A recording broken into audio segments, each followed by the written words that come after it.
Assalamu alaikum warahmatullahi wabarakatuh. Abebiti banga wembula Najjaf.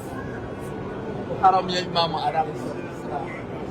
Njagadde twegaseeyo n'ekintu kimu nga Nabbi wagamba nti zayyinu majalisakum bi dhikrina Ali ibn Abi Talib.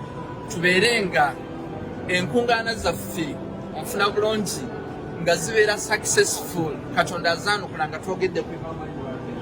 Nabi Muhammad kungayogera ku Imam Ali alayhi salatu wassalam agamba nti ana wa Ali aba wa hadhihi al-umma. Nze Nabi Muhammad ne Ali ffe bataata abakulu ab'eno umma y'Obusiraamu. Tetukanye omuntu osobola okubeera ne taata wa kuzaala maama wo naye ate awo abagira kuba n'abazadde tuteekeddwa okubeera nga tubagondera. Naye awo agamba nti genda mushiriki fala tutihuma so Ankabut aya 8 tubagondera abana abazadde nga bagambye tugenda mushiriki. Alayhi salatu wassalam oyagala tuyagala oteekeddwa okubeera ng'omugoberera oteekeddwa okubeera ng'okola ki omugoberera. Tunulira Suratu Shura ya 2:3 kunna as'alukum alayhi ajra illa al-mawaddata fil qurba.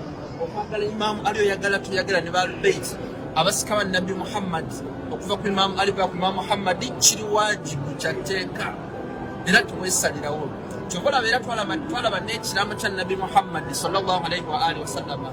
Watu wagamba Suratul Qasas wa rabbuka yakhluqu man yasha'u wa yakhtar ma kana lakum al-khiyara subhanallahi wa ta'ala ma yushrikun.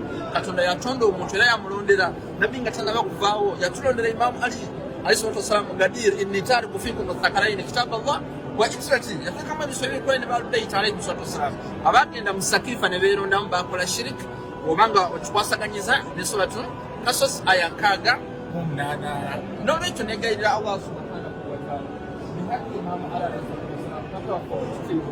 Imam Ali alayhi salatu wassalam abasiraamu bangi abali eyo mu Uganda ne mu nsi endala abalina haja abashiawo bangi abalwadde abalina ebizibu abatalina mirimu